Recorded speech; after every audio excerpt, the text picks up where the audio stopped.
¿Qué es la cosificación de las relaciones humanas?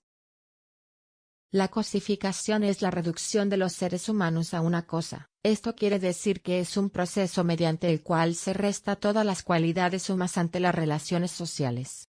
Karl Marx es el principal pilar al establecer que la cosificación de las relaciones humanas se dan desde el inicio del capitalismo, donde propone como paradigma de ciencia una ruptura para pensar la sociedad, y subvertirla buscando reforzar la lucha de las clases sociales donde para todos se reine la igualdad de derechos y beneficios sociales.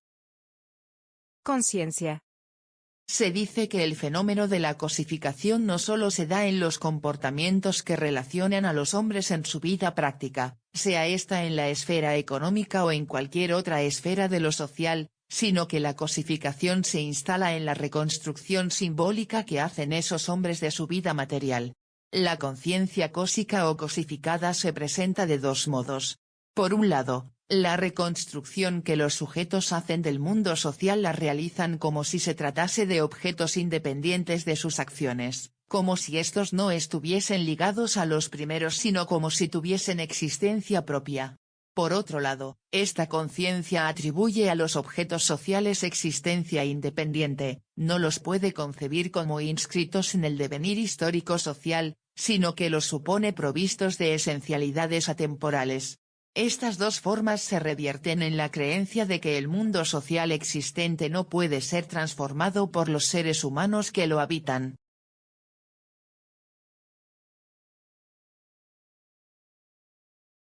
Así la conciencia cosificada no podría reconstruir el anclaje histórico social que poseen los fenómenos humanos ni su procesualidad existencial.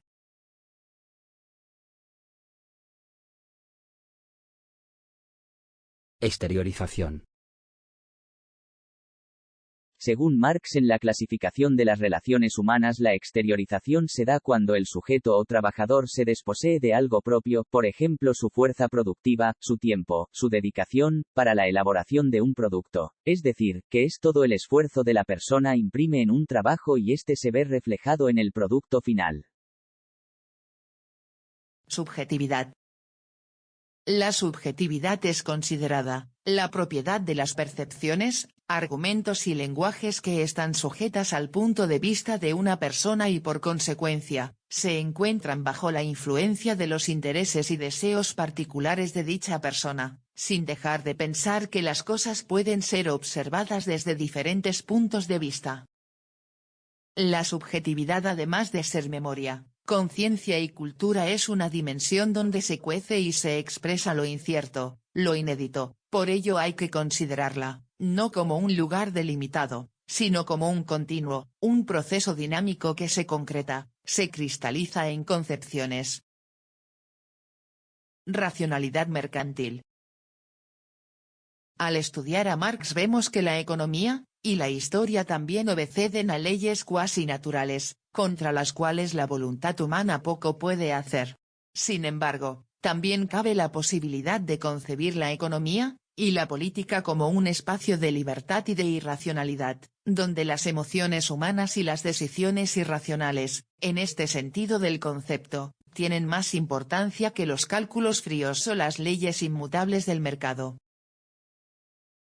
La economía conductual propuesta por Dan Ariely, que podrás visionar más abajo, se exploran estas posibilidades de interpretación de la ciencia y la realidad económica, frente a las posiciones de los economistas tradicionales, incluido Marx, que obvian el hecho de que las decisiones económicas son el resultado de las acciones de los agentes económicos, esto es, las personas que actúan motivadas por un cúmulo de intenciones y expectativas que interaccionan en un entorno complejo y dinámico, y no una superestructura o aparato que funciona al margen de las personas y sobre ellas.